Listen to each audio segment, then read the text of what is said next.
여러분 안녕하세요. 박성광 목사입니다. 오늘부터 우리는 신앙고백서 4장에 대해서 공부해 보려고 합니다. 여러분 4장은 창조에 대한 것입니다. 우리가 믿고 고백하는 신앙은 하나님께서 이 세상을 창조하셨다는 바로 그런 믿음이라는 것이죠.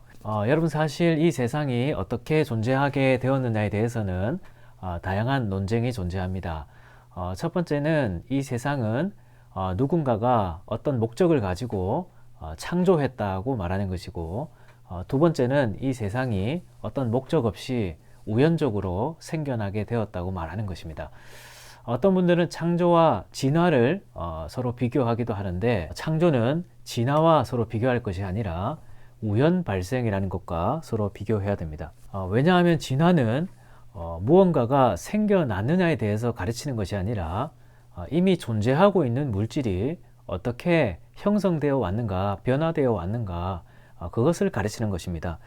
그렇기 때문에 이 세상이 어떻게 존재하게 되었느냐에 대해서는 진화는 거기에 대한 가르침을 주지 못합니다. 그렇기 때문에 이 세상이 어떻게 존재하게 되었느냐에 대해서는 창조와 우연 발생, 그것을 비교해야 되는 것이죠. 그렇다면 여러분들은 이 두 가지 중에서 어떤 것이 더 옳다고 생각하십니까? 여러분 여기에서 우리가 또 하나 유념해야 될 것은 이 세상이 창조로 시작되었다는 것이나 아니면 우연적으로 발생했다는 것이나 둘 다 과학의 문제가 아니라는 것입니다. 여러분 과학의 기본이 무엇입니까? 과학은 기본적으로 반복적인 실험을 통해서 참인지 거짓인지를 증명하는 것입니다. 그런데 이 세상이 어떻게 생겨났느냐에 대해서는 관찰이 불가능하죠. 그것은 관찰의 대상이나 실험의 대상이 되지 못합니다. 따라서 여러분들 중에 창조를 믿지 않는 분들이 계시더라도 제가 창조에 대해서 이야기한다고 해서 저를 비과학적이고 비상식적인 사람이라고 이야기해서는 안 됩니다. 저와 마찬가지로 우연 발생을 믿는 사람들 역시도 과학적인 증거 위에서 믿는 것이 아닙니다. 이 세상이 어떻게 생겨나느냐에 대한 문제에 있어서는 그 어느 누구도 과학적으로 증명하며 이야기할 수 없습니다. 단지 그것을 믿을 뿐인 것이죠. 우리는 이 모든 것을 믿음으로 고백하고 있습니다. 그렇다면 여러분, 우리는 무엇이 옳은 것인지를 결정을 해야 됩니다. 무엇을 믿을 것인지 결정해야 되는 것이죠. 그런데 결국 믿음이라는 것은 막연한 것이지 아니지 않습니까? 내가 창조가 더 마음에 든다고 해서 창조를 믿는 것도 아니고, 우연 발생이 더 좋다고 해서 마음에 든다고 해서 그것을 믿는 것은 아닙니다. 믿음이라는 것은 확실한 지식에 바탕을 두는 것이죠. 그렇다면 확실한 지식은 무엇일까? 여러분 다행스럽게도 이 세상이 어떻게 생겨나느냐에 대해서 우리에게 가르쳐주고 있는 확실한 지식이 있습니다. 그것은 바로 성경입니다. 여러분 제가 1장에서 여러분들에게 강의할 때 성경은 하나님의 계시라고 말씀을 드렸습니다. 그러니까 이 세상이 어떻게 생겨나느냐에 대해서 하나님이 우리에게 알려주시는 분명하고 확실한 지식이 있다는 것입니다. 여러분 성경이 말하는 것이 무엇입니까? 이 세상은 하나님에 의해 창조되었다는 것입니다. 이 세상에 그 어떤 것도 우연적으로 발생한 것이 없고 모든 것이 하나님의 뜻에 따라 창조되었다고 성경은 가르칩니다. 무에서부터라고 말하죠. 아무것도 없던 것에서부터 하나님이 이 세상의 모든 것들을 창조하셨다고 성경은 말하고 있습니다. 여러분 이것이 성경이 말하는 진리입니다. 그래서 저는 이 세상이 우연적으로 어떠한 목적도 없이 우연적으로 발생했다고 믿지 않고 세상의 모든 것이 그 어떤 하나도 예외가 없이 하나님의 특별한 목적과 계획을 따라 창조되었다고 믿고 있습니다. 그래서 저는 저의 삶도 여러분의 삶도 또 이 세상에 존재하는 그 어떤 것도 목적 없이 그냥 우연적으로 흘러가는 것이 아니라 특별한 목적을 따라 아주 의미 있게 지어진 우리의 삶이라고 저는 믿고 있습니다. 여러분 이것이 제가 믿는 믿음이죠. 과학에서 비롯된 확신도 아니고 제 나름대로의 판단에 따른 것도 아닙니다. 히브리서 11장에 보면 믿음으로 모든 세계가 하나님의 말씀으로 지어진 줄을 안다. 그렇게 이야기를 하고 있습니다. 저는 이렇게 믿음으로 세상의 창조를 믿고 있는 것입니다. 여러분, 이렇게 창조는 아무것도 없었던 것에서부터, 무에서부터 하나님에 의해 모든 것이 창조되었다고 말하는 것이 바로 창조에 대한 교리입니다. 그런데 오늘 신앙 고백서에 보면 이렇게 모든 것을 창조하신 하나님이 누구시라고 그렇게 이야기를 하고 있습니까? 성부, 성자, 성령, 삼위일체 하나님이다. 그렇게 말하고 있습니다.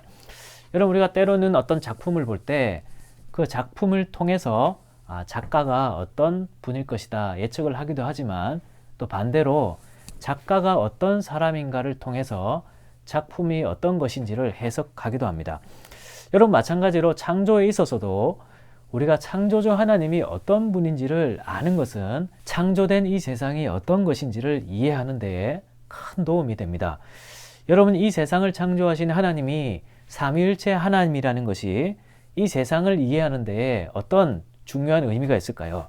여러분, 저는 이 부분에 있어서 여러분들이 선하신 하나님이라는 책을 꼭 읽어보시기를 추천드립니다.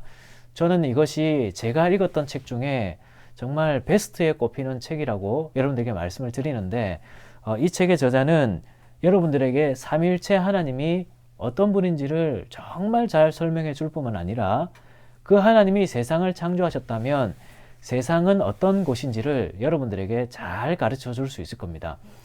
여러분, 요약하자면 하나님이 삼위일체로 계시다는 것은 하나님이 사랑이시다는 것을 의미합니다. 그리고 그 사랑은 전적으로 타자를 향한 사랑입니다.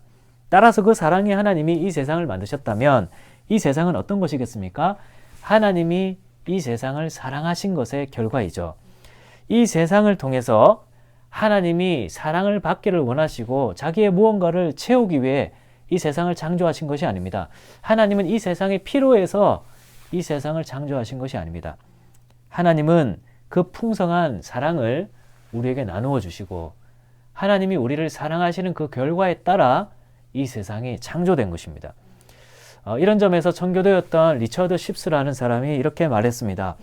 만약 하나님이 이처럼 자신의 선하심을 나누고 퍼뜨리기를 기뻐하지 않는 분이라면 결코 세상을 창조하지 않았을 것이다. 여러분, 그러니까 이 세상은 어떤 곳이라는 겁니까?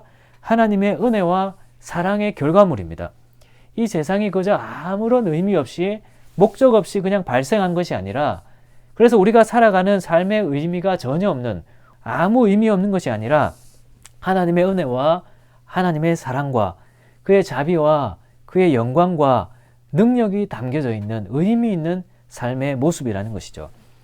여러분, 그래서 오늘 신앙 고백서에도 보면 하나님이 바로 이런 목적으로 이 세상을 창조했다, 그렇게 가르치고 있습니다. 여러분, 마지막으로 신앙 고백서는 이러한 창조의 결과를 모든 것이 심히 좋았다라는 말로 표현하고 있습니다. 물론 지금 여러분들이 볼 때 이 세상의 모든 것이 우리 인간이 볼 때에도 좋지 않은 점이 많이 있다는 것을 우리는 압니다. 결국 그것은 죄 때문이겠죠. 우리가 그것은 이후에 6장을 통해서 같이 공부해 볼 것입니다. 그러나 죄가 있기 전의 세상, 하나님이 처음 만드신 그 세상, 그것은 모든 것이 하나님이 보시기에 심히 좋았습니다. 하나님은 죄악을 창조하지 않으셨죠. 하나님은 이 세상에 불공정과 불평등과 불의함과 죄악을 창조하지 않으셨습니다. 모든 것이 하나님이 보시기에 선하게, 부족함이 없이 정말 선하게 하나님은 이 세상을 창조하신 것입니다. 여러분, 이것이 하나님이 창조하신 세상입니다. 여러분, 이것이 오늘날 우리에게 위로가 될 수 있을까요? 네, 분명히 그렇습니다. 여러분, 우리는 하나님이 어떤 분이신지를 알기 때문에, 그리고 하나님이 처음 창조하신 창조의 모습이 어떤 것인지를 알기 때문에 하나님이 새롭게 하실 새하늘과 새 땅, 우리가 그것이 어떤 것인지를 소망할 수 있습니다. 그것이 위로이죠. 이 세상의 죄 때문에 인간이 보기에도 참으로 좋지 않은 이 모습들을 우리가 살아가고 있습니다. 여러분, 이 죄악된 세상을 살아가는 우리에게 이것이 정말 큰 위로입니다. 처음 세상을 선하게 창조하신 삼위일체 하나님은 우리에게 반드시 그러한 세상을 회복하여 선물로 주실 것입니다. 하나님은 이미 십자가에서 죄악을 이기셨죠. 그리고 마지막 날에 완전하게 죄악을 정복하실 것입니다. 그래서 하나님은 우리에게 공의의 나라를, 정의의 나라를, 평등의 나라를, 그 은혜와 자비와 그 영광이 풍성한 그 나라를 우리에게 다시 선물로 주실 것입니다. 이 창조의 교리가 우리에게 정말 큰 위로가 되었기를 바랍니다.